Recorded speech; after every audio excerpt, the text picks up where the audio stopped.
I set out to make this, or even this. But instead, I ended up with this, and this wouldn't do, so let's fix it. First, by shaving him. Once he was shorn, I acquired some better feathers, and I pinned him onto his head to see how they laid and see how it looked. And once I liked the way they looked, I cut and glued them onto his head. And then it was done, and it looked way better than before. And then I began working on his... I say the word began way too much. Then I commenced working on his arms. Rather than making new ones, I was just going to recycle the old ones. As they were well-made hands, I just tried something new, and it didn't look good. So I'm going to make them the traditional way.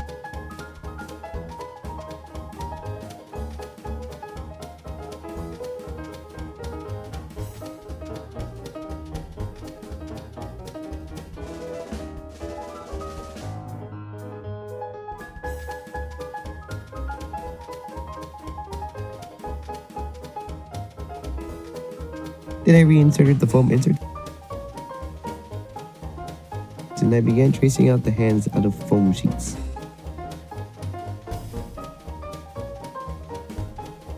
And then I cut out said hands,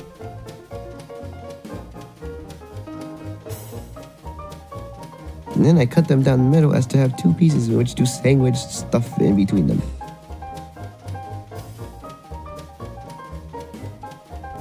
Then I recycled the wire from the foam inserts, and I used them to make the finger armature. And then I also cut some new pieces for the other parts that needed wire still. Hold on, excuse me. Sorry.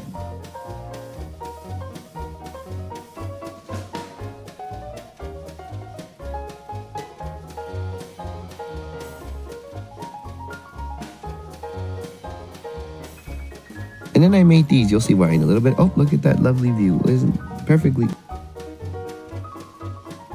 Now that the giant black void is gone, you can see I glued in these little fabric sheets. And then I covered all the wire in glue so that I could sandwich the hands together like so. Why did I say it like that?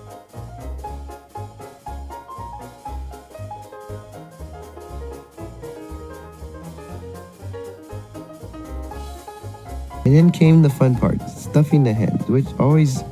It's, you know, it's really like a pain in the bum to do, but I find it so satisfying when I tug on the finger and then the finger just takes the shape of the foam. It's amazing. It just makes it so gratifying. Now that my hands were complete, I decided to try something I hadn't done in a long time, which is make removable arm rods. And then I set on the arms, and then I was done.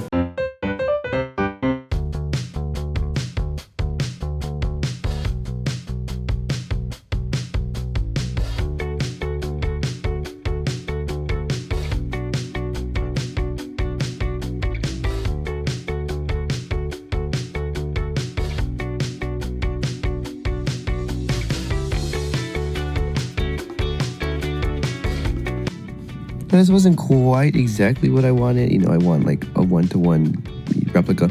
But it definitely got the point across better than it did before. And I actually like him a lot. And technically and mechanically speaking, he's one of my favorite puppets. He's one of my favorite puppets I've ever made.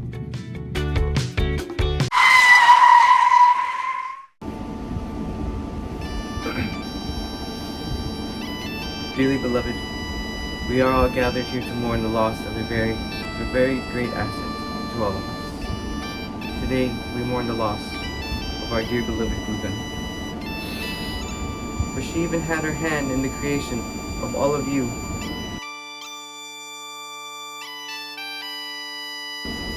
But alas, in great glory, she went up in flames. Literally, she exploded violently and smokily. But her life was not in vain. So let us not mourn her death, but let us celebrate her life.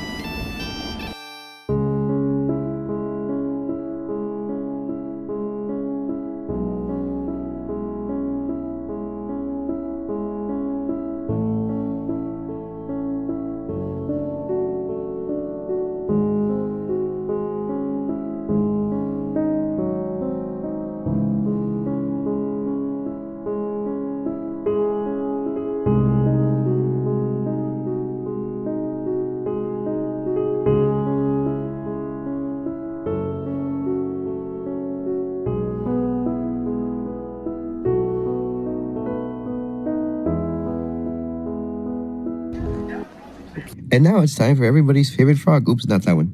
Yes, yes, that one. I began this endeavor by accessing my Kermit the Frog graveyard. Remember this guy? Well, yeah, now he looks like that. Yeah, I butchered him severely. For good reasons, though, so you will find out why. Remember this one? Well, now it looks like this. But this is what become of it. It's just a head now. And, it has no eyes. Then I made a third head. I don't know what's wrong with it, but I didn't like it. This one I actually tried machine sewing it for the first time, so that's why the lip line looks really good. Well, I scrapped this head. And then I made this. Oh! My stamp broke! Then I made this one. Wait, everyone, in case you're confused, this Kermit is just this guy's body with a different head. Okay, thank you. So I decided to salvage the other hand, and I'm just gonna put it on like this. I'm not gonna put an arm on it. Actually, remember, I don't need the fleece because I made this. While digging to find these, I found an unsettling amount of more Kermit heads that I had made. Then I began construction on his hands by tediously cutting out a bunch of little pieces of wire, and then cutting the arm rods because every time I made them full size, they were way too long. Anyways, you didn't need to know that. Then I satisfyingly cut off all the fingers at once.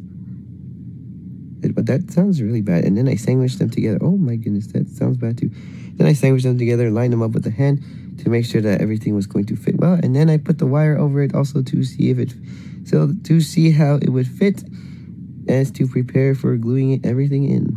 And I just simply use hot glue to glue everything in and together.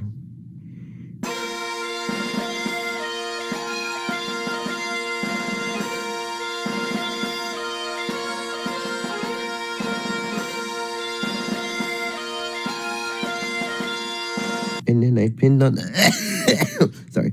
And then I pinned on and sewed the arms to the body. And oh, that looks weird. And then simply using a Sharpie, I added the uvula in the mouth, and then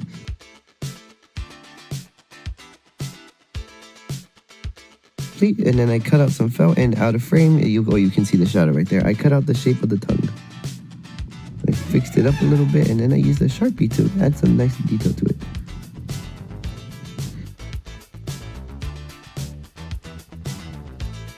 And then I glued in the tongue, and I'm not going to talk like that anymore, and then it was done. Oh, no, never mind. And then I glued in the other edges, and then I was done.